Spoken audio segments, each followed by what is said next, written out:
Miss Alejandro, how you doing today? I am doing very well today. How are you? I am doing well. I'm just glad to be able to talk to you. For those of you who are not aware of the Expanding Our Roots series, we talk to people in the community who come from different cultures, different backgrounds, different life perspectives, different life trajectories, and talk to them about how they help to show how diverse Southeast Louisiana is, and they help to make a difference in this community. And so I start every interview and every conversation by asking, where people are from. And I think that's probably the simplest question I'll ask. With that being said, Alejandro, where are you from? Port Allen, Louisiana, which is over the Mississippi Bridge. Some people don't know that it exists. It's kind of like you blink and you'll miss it type of thing. It's right when you get off of the bridge in West Baton Rouge. How would you describe your community work here? Because I know you're involved in a lot. I would describe my community work as really just trying to be supportive to the community, which is why I've been a part of the Poetry Alliance for so many years. I know we work on that together, trying to support the community and providing them a space to go to whenever they need to express themselves. I know we haven't been able to do that recently due to COVID-19 and this pandemic that we're going through right now, which is really something that we've never gone through before. And everything with social distancing, I know that we haven't been able to provide, a location for people to come to safely. But I still think the fact that people know that it's still around kind of gives them a little bit of support, gives them a little bit of, tangible safety, something that they can hold on to and, hope for in the past. Because I want them to feel supported enough to continue their writing and continue coming out to our space, when we're able to provide that space to them. But being supportive, not only just for that space, but for everybody that I know. Because I know right now with, police violence and this pandemic, a lot of people having an increase in anxiety. I know I definitely have an increase of anxiety. I know people are really just needing plain old fashioned support. And if that's all that I can give people right now, because I know that's all that a lot of people could only give me, losing so much during this pandemic. If you can give me anything, give me your support. And I'd like to, return that favor to people who have guided me and helped me through with my own anxiety, my own mental health, and my own searching for my own spiritualities, searching for my place in this world. So I would just say support. So, bulk of the work that the Poetry Alliance does is organizing open mics and performance events. And what's the energy like when you go to an open mic? A lot of times when people think about open mics, they're like, oh, well, do you just read poetry? Do you play music? Do you do comedy? What is it? No. What is it? When you go to an open mic, it is not just poetry. You don't have to feel like a poet to go into that open mic and come out a poet. You just have to have that spark. Not every open mic is, super energized, but I feel like every single person has that moment when they're at an open mic for the very first time and they're thinking, am I going to do this again? Am I going to come out again to get this feeling again, just to be able to feel and describe what this is and possibly go up there on stage or get up there on the mic. But when I go to open mics, I'm not even just going to say Eclectic Truth, which is the one that we work on. I've gone to other open mics in the community. I'm not always able to go, but when I do go, I just find that there's this very familiar feeling, this feeling that kind of emerged at my very first open mic, when I was with Forward Arts. And I find that feeling just kind of continues over the years. I think it's something that's very beautiful. And you kind of catch the vibe in an open mic where the poets are just coming in so strong and coming in so passionately, and the vibe is just right with the poet up on stage, with the host, with the DJ, the music, the audience. Everything is just kind of synergy, it feels beautiful. It feels like you're a part of something. So if you ever have the chance, anybody out there, to go to an open mic, I would say really go, just test it. But it's not just poetry. It's artists coming out there and singing a song that they wrote, or singing a cover for a song, or it's people coming out and playing an instrument, people coming out and doing jokes, good or bad, it is what it is. You know, the jokes can be whatever, but it's a little bit of everything. And I think it's an amazing thing that, you know, us in Louisiana, we put on an open mic and we're the gumbo pot, you know, we've got a little bit of everything. And then this is Louisiana, we have a little bit of everything. We have a little bit of every vibe, every feeling. And that's really, you know, humanity. You have to feel everything or feel something at least once. You have to put yourself out there. I've been very fortunate to be able to go to the open mics at the Arts Council in Baton Rouge that the Poetry Alliance hosts. And believe me, I've seen it evolve, I've seen it change, but it's always been a space where, you know, I've been able to express myself and I've been able to understand how I feel and have other people understand how I feel artistically as well. But I also know that there's always a first time for everything. So Yes. Talk to me about what your first time was like when you went to an open mic. The very first time that I went to an open mic, I was at Fresh Heat. I'm pretty positive. I'm not quite positive. Maybe not. I think I remember Donnie Rose hosting Fresh Heat the very first time that I went. I was in high school. I was in the 9th grade. I was a freshman, you know. I had just been told by one of my teachers that there was a reading for teenagers to go to and read their poetry that they were writing. And I was really kind of trying to find who I was as a poet. I was really just writing stuff and I hadn't really read anything from other people. And when I got there, I had my poems, and I don't know, maybe because I live so far away. So I live with my grandparents. I was raised by my grandparents, or they helped raise me. They had brought me to the open mic, and all Black people, it's the middle of the night. They are not going anywhere. So they sat in the audience with me. And it's just like me. Some kids had their parents there. I had my parents there. And we just kind of sat there.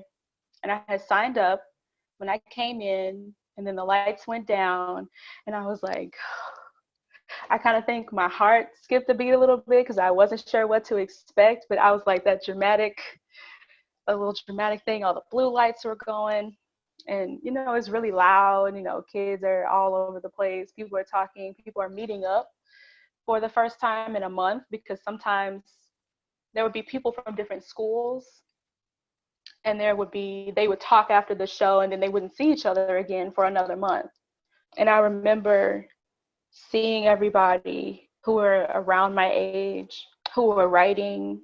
We had like this want to just be in a space where other people understood them, understood how they talked, and understood how they were feeling, understood how queer they were, understood how Black they were, how, you know, whatever identity they had, who understood all those things and all of those feelings that are just coming up when you're a teenager, just understood all of that. And I was listening to everybody, and, you know, they had the ones that everybody's always cheering on, who do their poems and they blow everybody away. And I just thought, I really want to do that. I really, really want to do that. And I was like, okay, I'm going to go up there. I said I was going to go up there. So I have to go up there and I have to read something. And I read, and it was so silent. Everybody was so quiet. And I was reading my poem, and it was just so quiet. And I said this line that I had been working on for a while, and it was my very first poem that I was going to go up there and recite to everybody. And I was so happy that I wrote it. I thought it was, I thought it was good. And when I got up there and I said it, and I looked up at the crowd, you try and pause for a dramatic, and it was just so silent. I was like, okay, I'm just going to go now.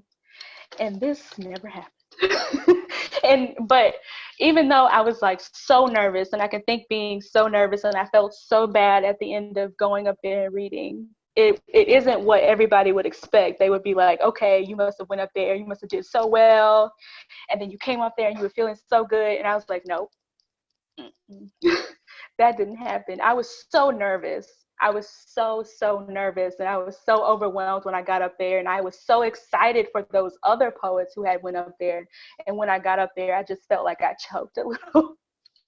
But I've noticed that it took me a while to kind of find my confidence when I'm reading. I kind of find my flow. And since then, when I go up there, I'm very confident. When I go up there at a reading now, I'm very confident. Sometimes I'm still nervous, but I think that's okay. But I still want to encourage people to go up there and try it for the first time. You never know what you're capable of. You'll tell yourself a million times, oh, I can't do it, or I'm going to choke when I get up there. But I'm like, hey, you might.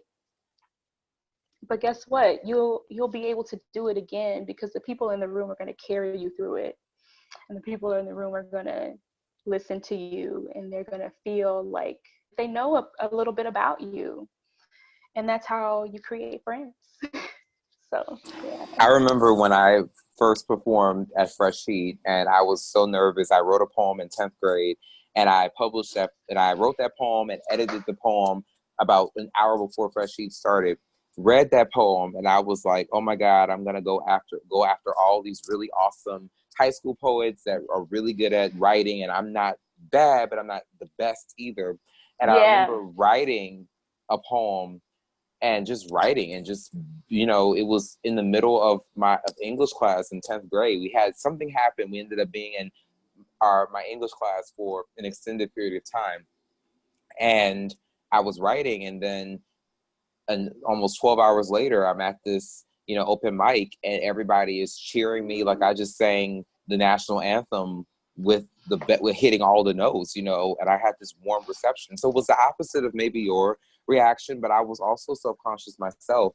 But, as I grew and evolved, I went to open mics all over the country. I went to open mics in New Orleans, open mics in Maryland. When I went to school in Maryland, I went to open mics in New England when I was in grad school. But I didn't actually push myself as much until I got to Eclectic Truth. And I remember the very first day I decided to sing in a different language. And I was, well, thank you. I appreciate that. But I remember singing in a different language, and I was so nervous because I thought people were going to be like, why are you singing in French? Like, nobody know French.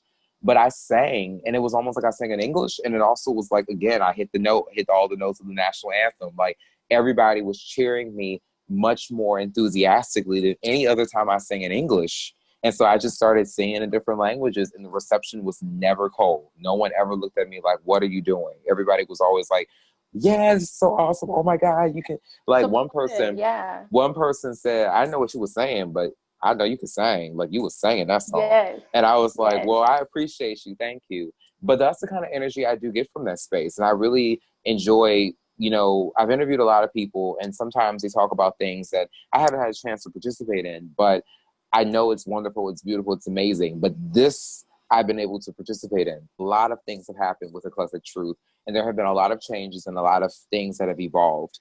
What would you have to say was one of the best moments that you've experienced hosting Eclectic Truth as the president of the Poetry Alliance? I believe when Miss Sadie had passed away in our community, I didn't know her personally, but I know that we had the opportunity to be able to provide our space to her son, to a lot of her family members, to a lot of people who did know her. And I think that night was beautiful. I think that night was one of the most beautiful nights we've ever had as an organization. And we are small, but that was a beautiful night. That was a beautiful night. I know Desiree and I were very nervous because we weren't sure if we were doing it the right way. And I honestly have no idea why. I have no idea why. But we were like, I hope nothing bad happens tonight, because we just don't want this night to be tarnished. And I don't know what we thought was like going to go down. I don't know what we thought was going to happen. but nothing bad happened. It was so beautiful. It was so beautiful. Everyone there, it was a packed house.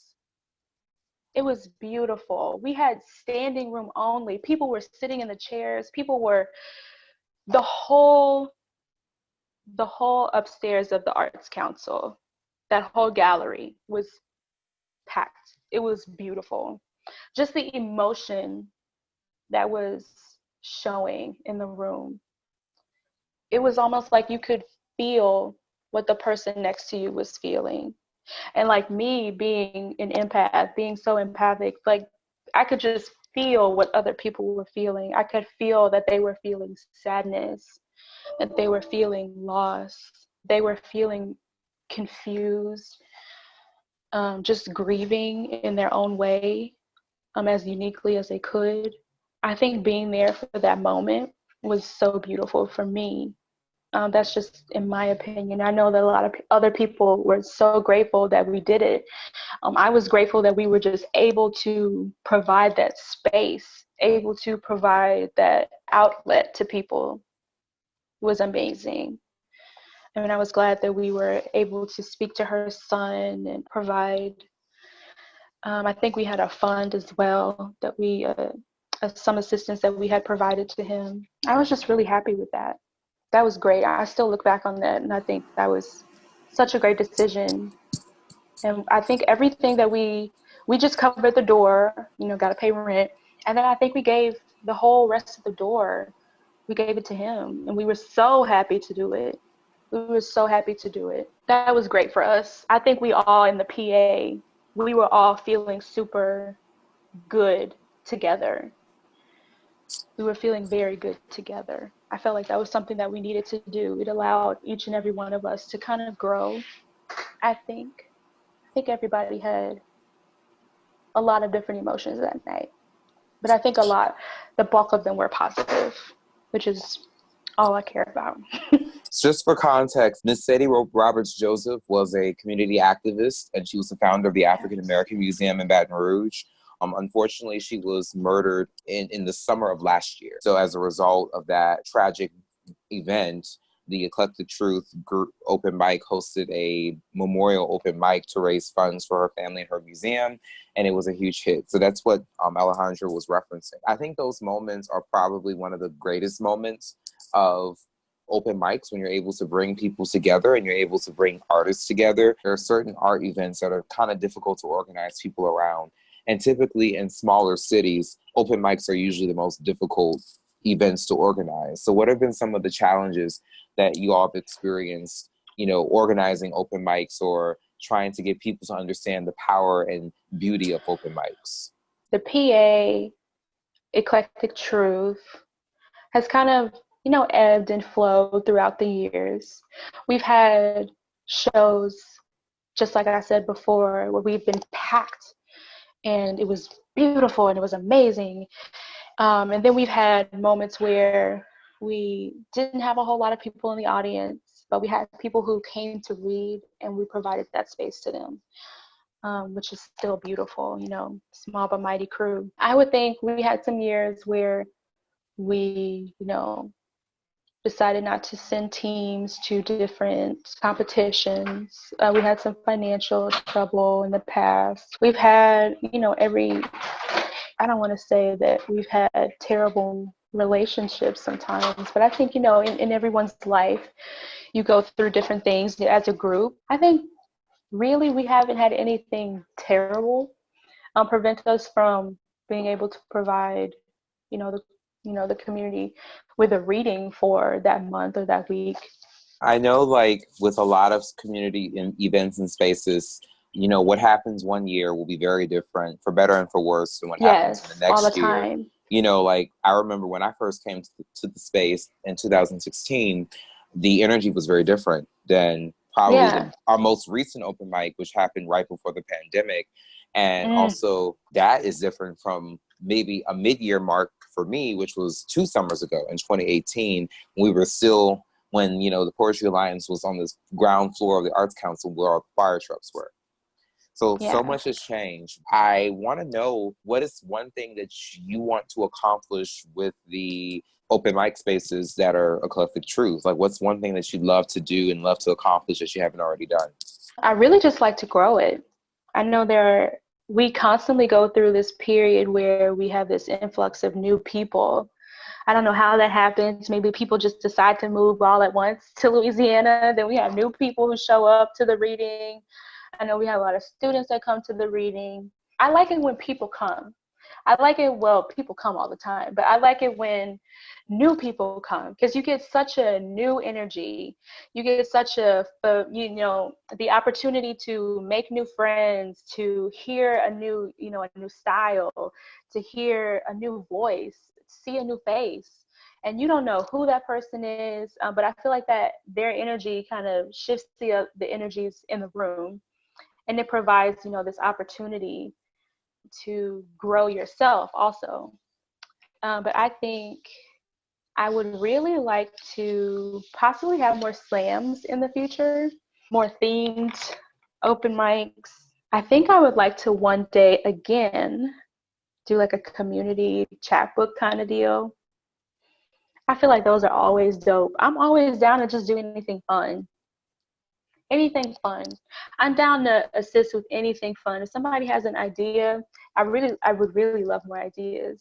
I would like maybe more people could join the PA if they'd like to. I would like to really just have more open mics. We haven't had one in so long. That's what I would like to do in the future, is have more open mics. But I know right now we have to try and, protect ourselves and protect our community. I'm open to doing anything. I'm open to hosting anything, partnering with anyone. We can do it all. I would love to see the return of an open mic, when this whole pandemic is over, which I fear that, the disease that we're dealing with will probably be ongoing, but I'm hoping that things will get better soon. I wanted to kind of ask another question with regards to growing Eclectic Truth, because I know that many times organizations grow their audience or grow their reach by collaboration, sometimes with people that share a common goal, or with people who may be very different but may be able to relate to the goal. So I want to know, who would you like to collaborate, or what kind of collaborations would you like to see with the Poetry Alliance and other organizations? Because it seems like a space that has so much power and beauty needs to reach more people. I would love to collaborate with more musicians. I would love to have a live band out one day, and we help them somehow grow, their audience and support their work. I would love to have more featured shows, partner with more artists, within the community and outside our community as well, and be able to, financially assist. I would also like to, partner possibly with more visual artists. I know we are in the gallery of the Arts Council, where they have a lot of their paintings, and they kind of switch out their paintings, every, I'm not sure how often they do it exactly, but I know they have some kind of season where they have local artists bring their artwork.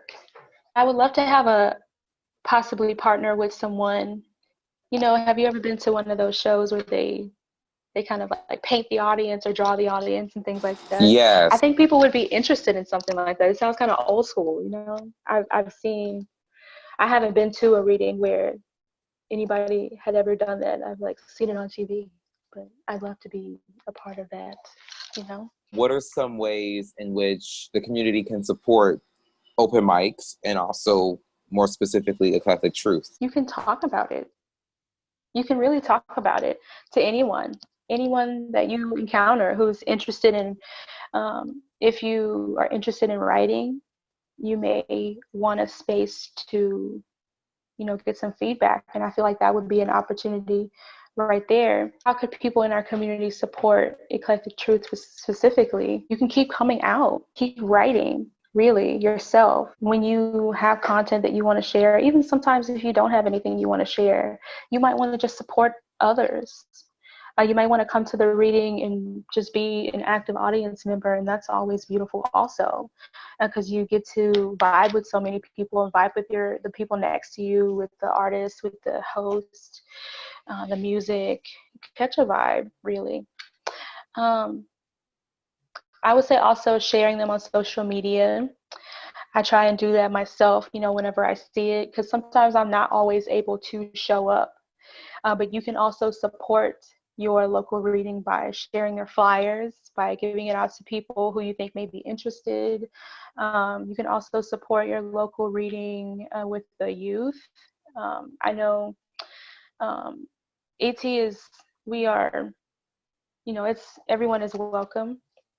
But I think our youth they are really the people who need outlets, or I don't know exactly how to say it very well. But I think they need a place as well, and you can always recommend that to a young person that you are close to.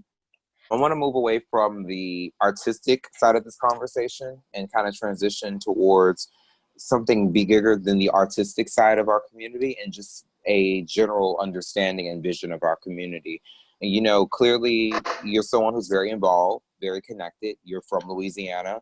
You're also someone who is deeply rooted in this community. What is something that you'd like to see happen in this community that you feel would make life better for people who live here in South Louisiana?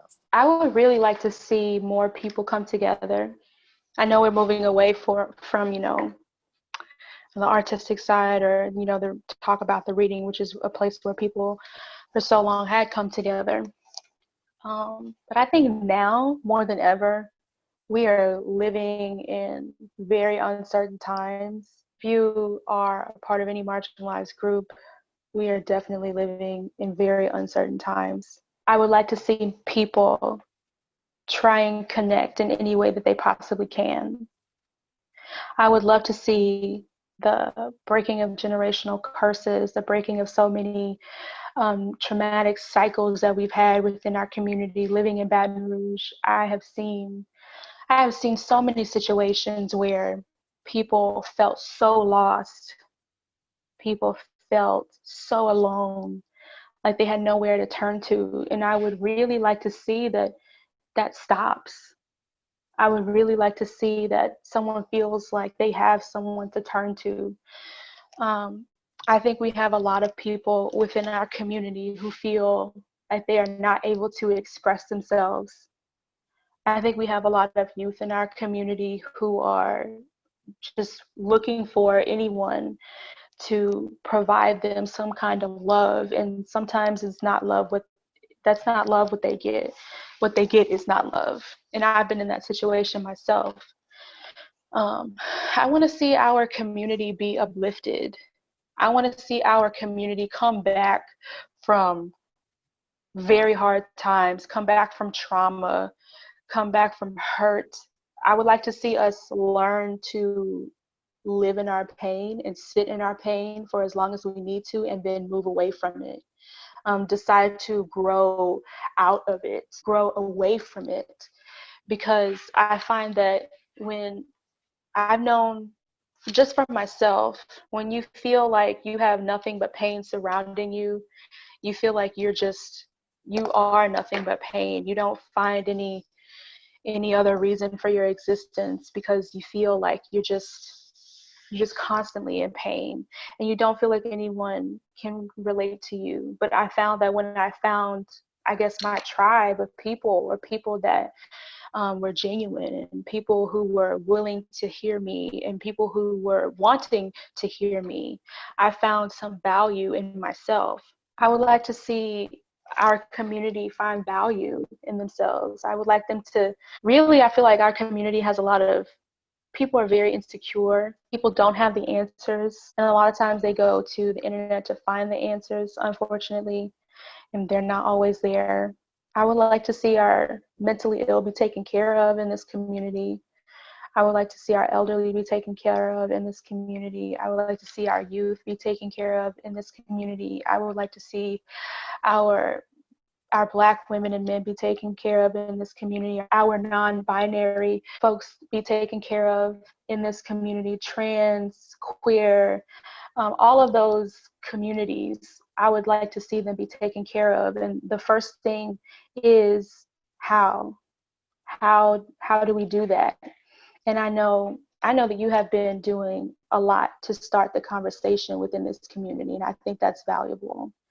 So any way that I could support you as well, that's just what needs to happen, because these conversations needs to be had. I appreciate you for being honest and being authentic, and also giving such a thorough response, because I feel like you've named so many, things that could be done to help make this community better. And all people have to do, if they are the right people listening to this, interview, is just choose one and find a way to make a difference.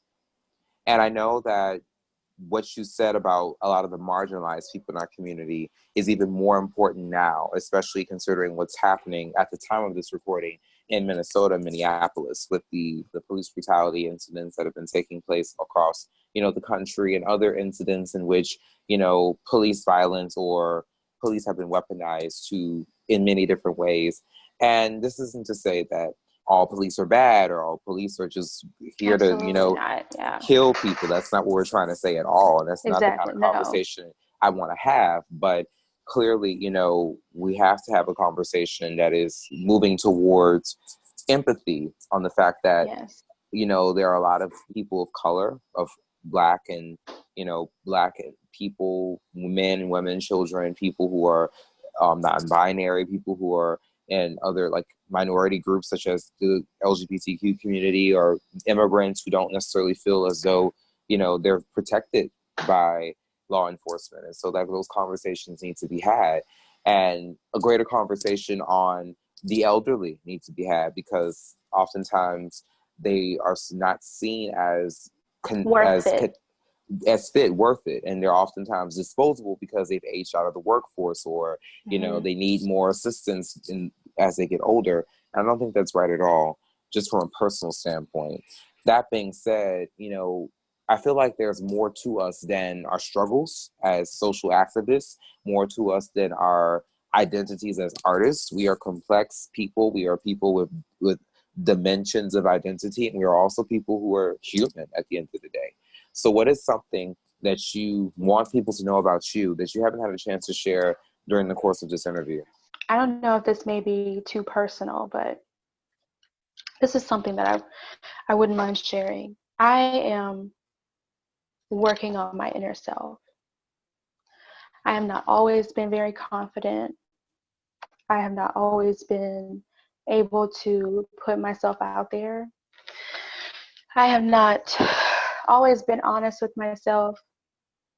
I have not always shown up as myself. But being such a huge advocate for mental health, I feel like I also have to put myself out there right now, to throw myself out there in that water. I just want everybody to know that it's okay to be sad. I often find that sometimes I feel like I'm just eternally sad. Like I'm just a melancholy person. Like when I'm on my own, I just feel like I'm just constantly sad all the time. But I just want everybody to know that it's okay to be sad. It's okay to be angry. It's okay to feel restless. It's okay to feel like sometimes you feel like you're just not moving forward, but it's not okay to rest there forever. It's not okay to not move forward. You have to continuously move forward no matter what. Sometimes you are in a position where you have no energy left. And somehow or another, when you look back, you find that you found a way to move forward. You found a way to find some energy to continue on living as yourself and showing up as yourself. Really, I find that nowadays I'm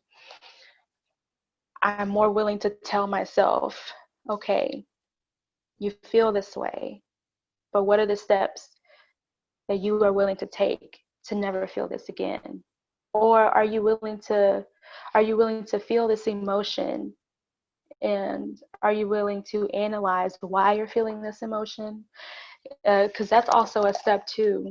I'm working on my spirituality. I have found that sometimes I have to sit and meditate on certain, ideas that I have, and I find the manifestation is real. Sometimes I don't feel like I'm moving forward, and I realize that I have exactly what it is that I've been wishing and wanting for so long. So I would encourage everyone to look for ways to be grateful for anything that you have. I try and look for ways to be grateful every day. Sometimes I'm just like, what am I grateful for? I'm grateful for my grandparents. I'm grateful for my father. I'm grateful for my partner. I'm grateful for all the relationships that I have. I'm grateful for my friendships, because really I find that even sometimes it's easier to be yourself in front of your friends, and it may not be easy to be yourself in front of your family. That's okay. That is very, very okay. I know a lot of people don't feel like that's okay. Something that I want everybody to know about me is that I'm a real lovey-dovey person. I talk about emotions all the time. I guess that's why I always say that I'm an empath. I talk about feelings. I talk about emotions all the time. I'm constantly talking about my love for everyone and my love for everything, because I'm constantly going through this period where I fall in and out of love with myself. And I feel like that's something that you have to do, because at some point you outgrow yourself, and then you have to continue growing. You have to continue growing. Sometimes you sit in emotions and you sit in feelings, and then you feel like you aren't moving anywhere, but you have to push through and you have to continue growing, because that's what you do as a human. You keep growing, and you have to grow spiritually, mentally, physically, emotionally. All of that connects together. You are the earth, truly. You have to take care of yourself. Your breath is your life source, so you have to take care of yourself. That's everything for you. All you need is your breath, truthfully. What are you without it? I'm going to let that be the last word, because that is a word. But A yes, thank word. you. Yeah, thank you so much, Alejandro, for contributing and being a part of this.